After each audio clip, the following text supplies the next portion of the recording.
Maka ambillah pelajaran. Bisa jadi hari-hari di mana kita sedang sangat terpuruk, maka cobalah lihat dengan mata optimis, penuh pengharapan pada Allah. Jangan-jangan inilah justru yang merupakan tahun cahaya pertama buat kita, agar orang beriman tidak pernah berputus asa dalam hidupnya.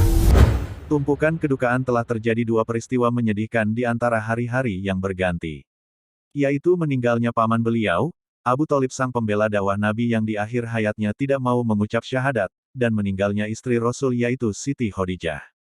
Hingga tercampur aduklah semua duka lara di hati Rasulullah Shallallahu Alaihi Wasallam.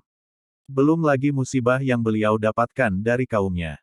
Mereka menjadi lancang dan berani terang-terangan menyiksa beliau sepeninggal Abu Thalib. Duhai, kegelisahan semakin bertambah-tambah. Sampai beliau pun patah arang untuk mendakwahi kaum kafir Quraisy. Akhirnya beliau Shallallahu Alaihi Wasallam memutuskan keluar dari Mekah menuju Taif. Harap beliau, penduduk Taif akan menerima dakwah Islam. Atau setidaknya mereka menolong beliau Shallallahu Alaihi Wasallam untuk menghadapi penolakan kaumnya.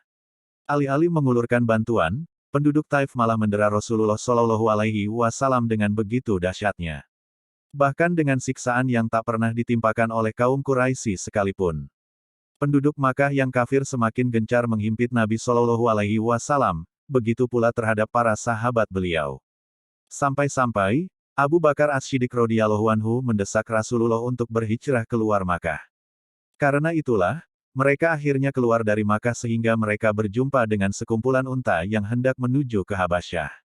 Kemudian Ibnu Ad-Dugunnah mengembalikannya di sisinya. Tumpukan kedukaan yang bertubi-tubi menimpa Rasulullah Shallallahu Alaihi Wasallam ini membuat tahun tersebut disebut sebagai tahun duka cita, Amul Huzn. Tahun yang sama, tahun 10 kenabian Allah berikan pada Rasulnya 6 anak muda Madinah yang masuk Islam, dan inilah 6 anak muda yang mengawali terbukanya kota Madinah sehingga kelak dalam waktu 3 tahun ke depan siap untuk menjadi kota hijrah Nabi Sallallahu Alaihi Wasallam. Maka ambillah pelajaran. Bisa jadi hari-hari di mana kita sedang sangat terpuruk, maka cobalah lihat dengan mata optimis, penuh pengharapan pada Allah.